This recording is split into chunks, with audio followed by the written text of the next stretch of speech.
Hey guys, Robbie K coming back with you for the final review of the week in the terms of a comic book movie known as Hellboy. Now, we've had two other renditions that have been met with mixed reviews. You either love them or you hate them. So, why not wait a few years and give another reboot try? And that's exactly what was up today with the Dark Horse Comics franchise. Bringing in a different actor and a different set of rules, Hellboy 2019 is hoping to kind of reignite the spark that is this comic book series and perhaps bring with it something that will be a little more of the grungy offset compared to the DC Marvel war that we get. But does it work? Is it too late? Well, as always, my friends, I am here to try to do my best to give you a review and just give you some opinions and a look on it. Welcome to Robbie K's Movie Reviews, and here we go. In terms of the trailer, Hellboy is essentially about a sort of anti-hero mercenary good guy known as Hellboy, a demon that was essentially recruited by the humans to help fight and combat the paranormal and forces of darkness. This time Mila Jovovich is there to play the head bad guy of the sorceress in hopes of bringing ruin and darkness to the world. But will it actually happen? Well, that's where Hellboy comes in to try to stop. What's the verdict in terms of it? Well, I won't tell you or ruin anything, but let's just kind of get down to the quick and dirty review. Hellboy essentially is a little more action-packed than some of the recent superhero movies, but still looking in terms of more comedy and dialogue than anything else. It's a very dark and gruesome nature that lies within the weights of this comic beast. And there's some impressive kind of makeup and graphic performances that go with it, but it is certainly an aggressively graphic movie on other levels. Yours truly was very surprised by some of the disturbing imagery and visuals into it, but enjoyed the dark comedy that came with it, as well as the fun action attempts that lie within his gigantic fist and his even bigger mouth. The chemistry works between it, and it's got a decent patience to keep things going. So whether or not that's kind of your cup of tea, that's kind of where the movie lies.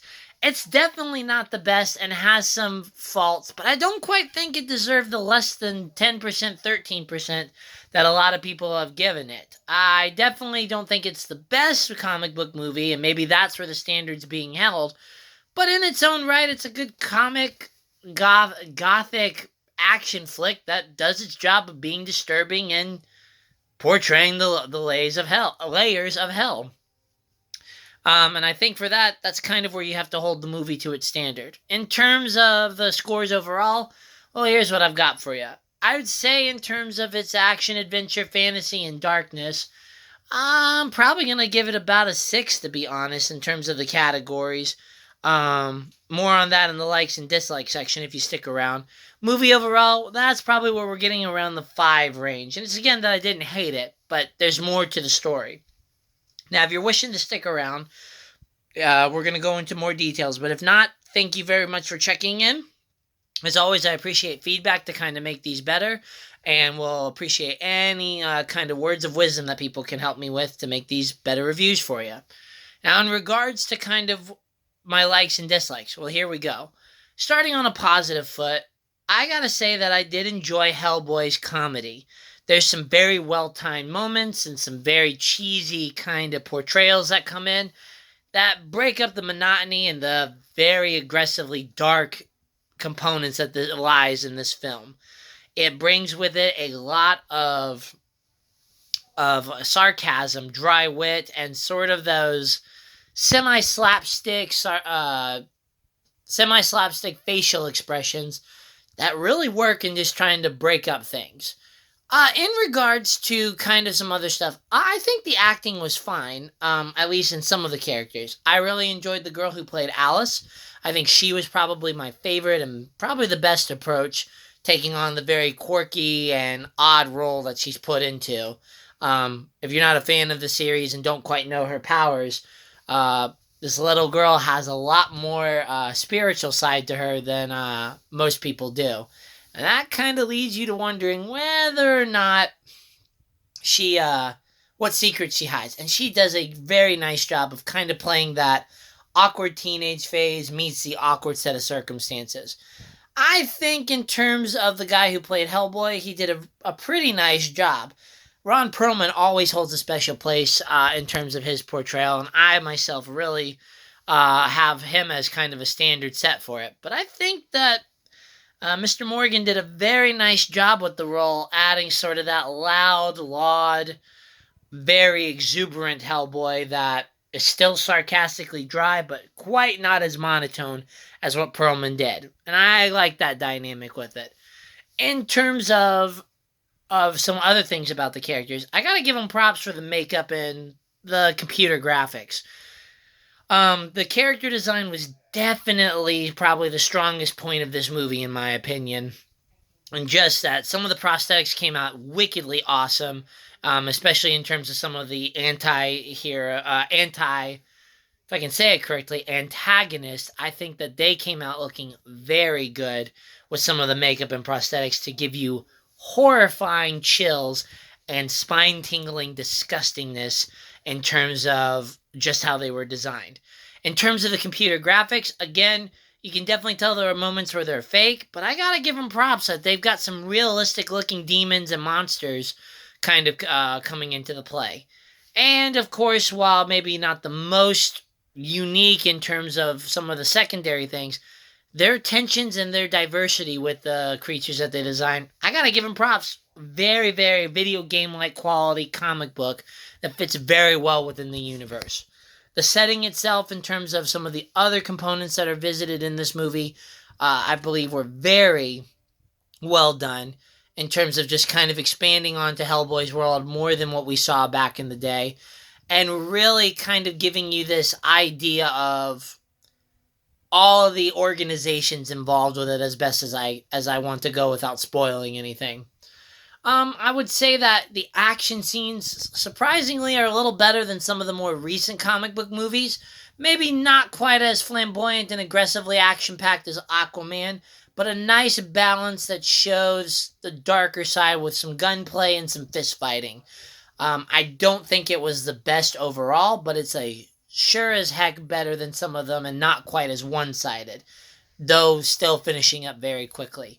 I think I totally enjoyed those components, and I love the soundtrack that went with a majority of the fights. I would definitely give them props for bringing in some great orchestra work, but also tuning in some of the other kind of common tracks to assist us with bringing out that extra punch and kick uh, to the moments, especially in the final one where you have a Motley Crue song come in. I just loved, and that was probably my favorite action scene of all time. Again, anything else that I can go with? It's for a movie that was surprisingly about 2 hours long. It did not feel like it on most parts, and I guess it's a combination of being funny from the comedy as well as meeting the constant action scenes that come into it. And outside of that, it sets up potentially for a good sequel well without giving away too much. But we'll just have to see if it does it, which right now, based on the reviews and the response, most likely isn't picking up a sequel anytime soon. Now, in regards to some of the dislikes, well, this is where I can kind of see some of the things coming off, but I kind of have to leave it to the discretion of other people. So stick with me for a little bit, and let's see what we've got. In regards to the plot itself, this is probably one of the areas where Hellboy needed a little tuning up, and by little, probably a lot more refining. Unlike a DC and a Marvel movie that seemed to play out and have people really kind of directing it to fit with a bigger scheme, Hellboy is going to be one of these independent comic book movies that kind of are setting up its own story, and whether this is a prequel or a reboot, it sets some things up to get excited about, but I think it kind of just jumped a little too much and got a little too into doing the world. Miniseries are becoming popular because you have episodes upon episodes of movie-like quality being introduced and opening up the world. Hence, like Game of Thrones and, even I Am the Night. Stuff like that does it very well because it has time. And that's kind of what Hellboy needs. Time to kind of craft and put things in. The problem with this movie is there's about 6 different story plots that would have done very well with having their own arcs and kind of gradually being integrated into the season. into each season if they did it this way. But to put it into one movie that's not even 2 hours long, it's a little too much. And jumping from one story to the next, to the next, to the next, to the next, not letting each of them build in suspense, have any trials or orchestrating leads to a little bit of just some confused mishap that's really easy to follow, but just not that interesting, I think, compared to some of the other movies. It's trying to stand on its own, but include everything in it at one point. And it just doesn't work very well in regards to me because you're not giving it time to foster some of their character relationships and building upon it. It just happens very quickly. Now, part of that could also be the fact that we've got a bunch of people who are utilizing it as a comedy. And again, the comedy is fun, but sometimes they try a little too hard, in my opinion. Really trying to force that laugh or use this cheesy way of acting and presentation that, humorous as it may be, doesn't quite balance out in order to give the other things their due credit or other components of this movie. I think that as much as I like Mila Jovovich as an actress, they're not giving her the ability to potentially direct or utilize her characteristics to the full extreme, at least in my opinion. I think she's still kind of getting typecasted into these very extreme, kind of very flamboyant characters, and that's probably not the right word, but I felt that she was kind of overacting at times, and her character was just not the same sort of serious threat I wanted to see. Now, don't get me wrong, if I met her in real life, I would be so in trouble. But as a result, I just think that they didn't do so much with her character and didn't utilize her talents to the best of their abilities. And I feel that's the way with a lot of characters. The other thing about it is, as much as I like the action, especially that final scene, the action is sometimes it happens a little too quickly or is a little too plain. You see these build-ups, you see these things being shadowed and potentially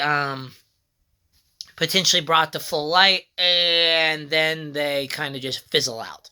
And that's okay, but it's just something I would have liked to see a little more investment and time in, and I just don't think they did all that.